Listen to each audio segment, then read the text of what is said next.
مولانا جلال الدین رومی فرماتے ہیں، دل کا علم وہ ہے جو الہام اور وحی سے حاصل ہو۔ ڈر کی سوچ اور کشمکش سے باہر نکلو اور خاموشی میں زندہ رہو۔ جس جگہ ویرانی ہو وہاں خزانے کی امید ہوتی ہے۔ اللہ کے ولیوں کو رب کی طرف سے طاقت حاصل ہے کہ وہ کمان سے نکلے ہوئے تیر کو بھی واپس کر دیتے ہیں۔ اگر تجھے اللہ پاک کا راستہ چاہیے تو ہوشیار ہو جا اور غفلت کو دور کر کے بیدار ہو جا۔ لا الہ کی تلوار ہے تو اس سے غیر حق کو قتل کر دے، پھر دیکھ کہ اس لا کے بعد دل میں صرف الا اللہ رہ جائے گا۔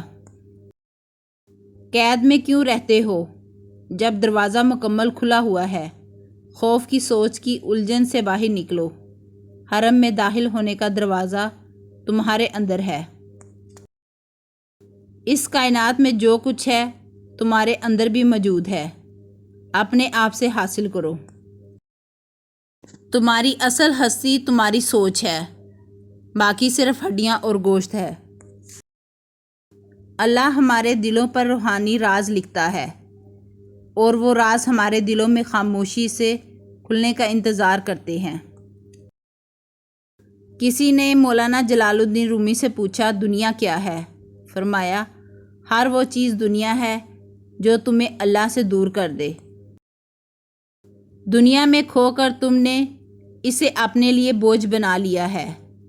اس دنیا سے اوپر اٹھو، ایک نئی سوچ تمہاری منتظر ہے۔ ہمارے قافلے کے سالار فخر دو عالم امام الانبیاء حضرت محمد صلی اللہ علیہ وسلم ہیں۔ ہمارا کام قربانی ہے، یہی ہماری خوش نصیبی ہے کہ آپ صلی اللہ علیہ وسلم ہمارے مددگار ہیں۔ مشورہ عقل اور سمجھ عطا کرتا ہے، عقلیں عقلوں کی مدد کرتی ہیں۔ پیغمبر صلی اللہ علیہ وسلم نے فرمایا کہ مشورہ کر لیا کرو۔ اے بیٹا، اپنی خود ساختہ قید کو توڑ اور آزاد ہو جا۔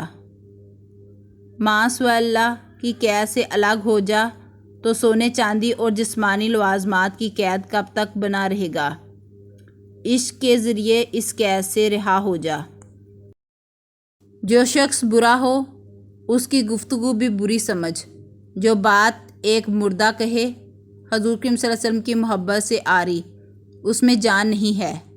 انسان کی گفتگو انسان کا ٹکڑا ہی ہے۔ سچا عاشق اپنے دل کے درد سے ثابت ہوتا ہے۔ دل کی بیماری جیسی کوئی بیماری نہیں ہے۔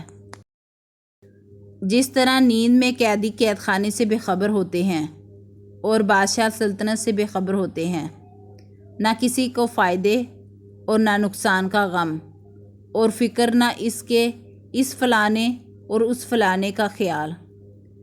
خدا شناس کی یہ حالت بغیر نیند کے بھی ہوتی ہے۔ نہر کے کنارے پر سویا ہوا شخص پیاس محسوس کرتا ہے جبکہ پانی بالکل اس کے قریب ہوتا ہے۔